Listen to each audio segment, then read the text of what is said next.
more perspective on life, take what you need. It's more separate the needs from the wants.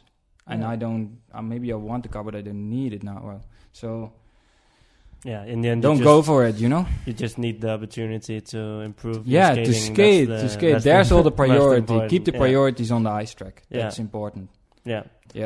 I think we'll go on with some different kind of questions. Like one of our roommates or our friend from the Danish team, Victor, he told us you had a skate. And there was like written this is a good skate. 34.99 on the skate or something like that. Yeah, it is. So, and what's your PB on the 500 meter? 34.99. Yeah, what's the story about this? Like, it's my best story actually. I think I'm gonna get a tattoo of 34.99 on my right ankle. Yeah, it should be there. But the story about it, I was getting my first custom boots, and I was like, there was this material guy that helped me out in Deventer, and he said, if you're paying like so much money for a speed skating boot, do something crazy with it, Just put the time you want to skate within a couple of years on your skate, so every time you see it, then you go to the track, what's the goal, And so he said to me, put it on the outside of the shoe, but I put it on the inside, I wanted to be there, but I didn't want it to show it, It had to... show off, like... no show off. Like for yourself, Yeah, for myself. Just look at it every time you put it on. But the funny thing is, I put it on when I was 18, and I skated the 34.99 when I was 26. I had, within this competition, I had a PB of 35.48. Yeah. But the ice was fast, and this guy before me was like Lennart Velema, and he skated 35.00. But the whole season I was like kind of on the same level with him. And I saw the time, I was like, holy shit, the track... No. I had this feeling the track is fast today, Yeah. And I was skating against Martijn van Oosten, and like every stroke of that 500 was like on point, And I can remember the thought I had on the crossing was like... I've never tried that on a 500 meter. What? All strokes on point. Yeah. I feel like the shorter the distance, the more mistakes I make. Yeah, crazy. Teach me. Yeah. No, well, I can teach you something about it, how I approach it right now. But the funny thing was, I was on the crossing. I was going from the inside to the outside, and I had this feeling, okay, this dude's not gonna catch me. I'm just gonna stay so far in front, This was this crazy feeling and idea I had in my mind right now. I will never forget. Yeah, it is. But I still got the shoes, of course. But I did it on a new one. I did it on my new shoe. You didn't do the 34.99 on the 34.99 shoe? That's the only catch. I think you should try and put them on again until you make a sub 35 on that shoe. I feel like you owe it to the shoe. Maybe I should, actually. If like my standard level is going to be 34.5, I'm just going to switch Put it on. Yeah, put it on my reserve blades, Just do it. Yeah. Do it in training, and that'll count as well. Just for you, It's not to show, no. It's for you. So it actually is. Would give me peace of mind, huh? Yeah, and then you can bury the shoes after that. Yeah. Or make a new one, 33.99, no? Yeah. You know what it is when it comes to good racing? Cornelius Kersten, huh? I was having a chat with him last week. It was really good. One of our great friends from Great Britain, who we also trained with in Heerenveen a lot. And we had this chat about speed skating, and we had it about qualities you need to have when you want to be a good speed skater. And we had this. I had this idea, and he had it as well. It's like you have to be capable of being really focused on your tasks and what are you going to do in training, and then in competition being perfectly fine with letting it all go. Yeah, relax, letting it, and that if you can like get that done and manage it really good. Hello. We're being interrupted by one guy from Holland. I like your helmet. Yeah, it's good. Safety first in the reception. No, we're like 1.5 meters apart, huh? It's fine. We're keeping our corona distance. Yeah. Yeah, that's fine. I think this is 4 meters. Yeah. You're very safe. And the helmet, it makes like an extra meter almost. Mask and helmet, you're very safe. Yeah. No, he's from Holland. We're from Denmark. And did you go biking today? Yeah, we were wagging a sea, Okay. Yeah. You know? No, actually I don't. I don't really know either. No. It's, No. I think 40 kilometers Okay. Oh, nice. here and they can Nice weather for it today. in another pub, and we drink some beer. Ah, Nice, you nice, drink nice. some beer. Ah. You went on an e-bike. E-bike? No, Normal. Oh, real muscle. Only muscles. Only muscle. 2 motors, left and right, and leg. so now I'm tired. Oh. Now you're tired. Yeah. Some beers, biking, and then that's good sleep. I think coming up. Okay. I got some 4 beers and one 4 beers. So, one shot of Jägermeister. A little shot. Oh. Rappelkiste. Where were you? Okay. Yeah. Okay. Oh yeah. Sleep well. Sleep well. Yeah. Bye bye. Ciao. Okay. Yeah. So we should drink as well. Maybe get a drink. Good. So Good recovery. You know? I probably gonna cut some of that out. Yeah. But, anyway, for the Anyway, we can swap. for the context of the podcast, just to show, we had a really nice guy who just came. Anyway, I'll cut it out probably. Yeah. But yeah. That's like the balance, I think, of becoming a good speed skater. Yeah, I think there's a lot of elements of being a good skater that's overlooked. Like trainability, for me, is one I feel like a lot of people overlooked. If you're physically talented, if you're mentally strong, it's all good. But if you're not very easy to coach, if you don't have a good trainability, then it's really hard to improve. So like you say, when you come to the Reggeborch team and you use all the resources you can from the physio, from the coach, asking the other skaters, some people are not very good at that. And some people, they get told something by the coach and they get defensive, and they're actually limiting themselves. So that's for me, I think, is one of the big things. And then of course, like you said, focus. That's like performance on the day. But it's how do you say it? When a coach like kind of approach you with this kind of sentences with, okay, your right recovery leg sucks, then it's you kind of get in this like defensive mode.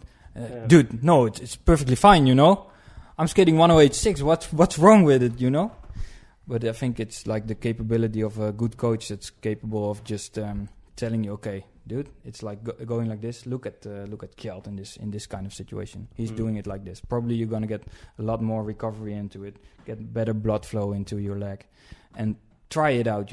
Give it a try, give it some laps, and then reflect on it. Did it work out? And I think that's like the job of a good coach. And if you're being coached, maybe badly or in a kind of attacking, offensive way, then it comes all to the capability of the speed skater of transforming those words into something good towards himself, and it's getting harder, So a good coach is definitely really... Yeah, true. It's like, of course, it's a communication between two people. Yeah. So it's a coach communicating in a certain way and an athlete perceiving it in a certain way. But I've had coaches who were really bad at saying stuff in a nice way, but they were really good at saying the right stuff. So in my mind, I was just like, they might say it in a not very great way, but I was like, just, oh yeah, okay, yeah, I'll try that. And I was like, oh, that's great. Yeah. Rather that than some coach who's like always nice and don't make you skate faster. Yeah. But when we like as Dutch people look at you two guys, you must be really flexible kind of way, How do you mean flexible? Flexible. Oh man, that's Did you see good. how high the leg went?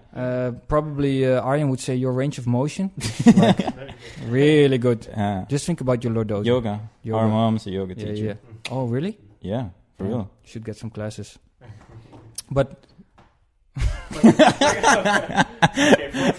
okay. Yeah. But you've been in a lot of teams, right? I've joined a lot of teams. We've been in so many groups, and I think that's also why this podcast was interesting to us, because I've seen how many ways there is for people to succeed, and a lot of ways to do stuff. Yeah. Well, what was like the most positive team you've been to? Which had the good best vibes, vibe in the team. Yeah, which team? All the inline teams. All the inline teams. More towards the inline team. No, but yeah, seriously. Like, also coming from different sports and all that, you can tell the big difference. And all the inliners keep telling us this as well. Like, yeah, ice is great. It's nice people, but it's just so much easier sometimes in inline groups. That's what Ronald says as well. Yeah, exactly. And he knows from ice and inline. Yeah, what I feel as well is like, when we were with Geweest Friesland, there's a few people, like, I like all the people at Geweest Friesland, but you don't really get I don't know, close to them, like, get like with you, we get kind of more personal and and more like not just say real friends, but like you can when you can have a chat when you hang around, it's good, you know. Yeah, that's what it should be. Yeah, but in an inline team, it's more like, I don't know if it's more like a big family, but it's not that. It feels like it's not that serious in a way, because in the ice skating world, everyone is like in their own bubble, and sometimes like in the warm up, if you hear all the inliners, you can always hear Peter Michael at the track. You can always hear all the other inliners at the track. No, like, but in a good way. Like in ice skating, you feel the tension. You know, you feel the tension. You feel like, okay, this guy is focused on something in the warm up. Like he's in his own bubble. You don't want to disturb him. Yeah. But in the inline world, you can always say, "Hey, what's up?" But isn't it like because you do a lot of like races together within the same track with each other, and we always skate each other, you know? Yeah, exactly. And you also do need the focus. I think the focus for my skaters was nice, but because you need to think on your own and your own skating, so it's okay to be in your own bubble a little bit. But yeah, like in inline races, people warm up with like a frisbee or a football sometimes as well, and then you race each other, and it's like, we did the same warm up, you know? Yeah. When we were juniors, we had this horrible thing with all the juniors. They always look around to each other, and you wait for the first junior to start warming up, and then the rest from the age category, they'll start warming up, because you have to race at the same time. So you're always like, I don't want to warm up more than the others, you know? Yeah. But don't you have like this feeling like in reverse on speed skating? If you see your competitor, your pair, your skating pair. against the guy, and then he starts warming up, and you're he starts warming up, and you're not, shit, I thought it was 1.5 hours. Yeah, and you think like my timing is like totally different. Am I even right? You know? Yeah, but he's long tracker, so they need to stretch for 40 minutes to get warmed up, right? Yeah, that's and foam roll, and then you know what's like a funny thing as well between training and skating a competition. Like my best races I did when I entered the training hall like 45 minutes before. Just did some running, some stretching, some mobility. I don't understand why people make it so different when they're racing sometimes, you know? Yeah. Because I'm like, I try to do my best in training, which means it should be a good preparation. And the same preparation should be good enough for a race. And then all of a sudden, a lot of people, they do a lot of different stuff at a race. And then they skate different. And they're like, why do I skate so different than in training? It's like, well, maybe in training they want to like kind of focus on a little bit of more getting a stretch out of the warm-up. Yeah. You know, actually it's part of training maybe. Yeah, getting more flexibility. Yeah, true. That's one of the reasons. But yeah, it is pretty crazy when you go to a competition, you do a totally different warm-up. It is, I think the base should be the same, and then add some extra movements during training. I think like what you said earlier, like in training, focus on all the things, do everything as good as you can, and then when you come to the race, you know, just race, just skate, just relax, because like all the work is done, you know? Yeah, and now you just have to skate with what you have. You can't improve during a race technically, you know? No. I could when I started on the inline, but that's a different story. It's like, it's a 5K, and then you got better skating throughout the race, but it doesn't happen anymore. That's the point of training. When you come to a competition, you need to have this feeling, okay, everything that was within my possibilities to train or to like prepare for should be done, you know? When you find rest in those parts, then you're gonna go fast on your skating, on your races. Yeah. So that's why training is so important, you know. It gives me mental peace of mind of being that, okay, you know, I've done all the work, it's done, and I'm good. Yeah. And then I'm just gonna tell myself, okay, you're in the best shape of your life every competition, you know. just tell it yourself. Yeah. Don't mind how bad you feel or whatever. You just tell yourself. I thought I was the only one with that strategy. It's like I make myself fake confident with all races because I think that's the way I perform the best. Whether I have that confidence in training before or not, you know what I mean? But there's not really a different choice, you know. No, of course you should not even have a different choice. Just take that one. Yeah, go for it. Yeah. It's that easy. I like that as well. Yeah. That's why actually like. My training competitions are kind of the same prep as like nationals. Maybe that's something I gotta learn. They're already saying it within my team. Dude, you're still doing PBs in training. That's what Desley told me. Yeah, you're doing 108.6 in training. What the fuck, man? Yeah, but anyway, if you can do it in training, why not in competition? Yeah. It is, but it's funny because she said, "Yeah, you just need to learn with it how to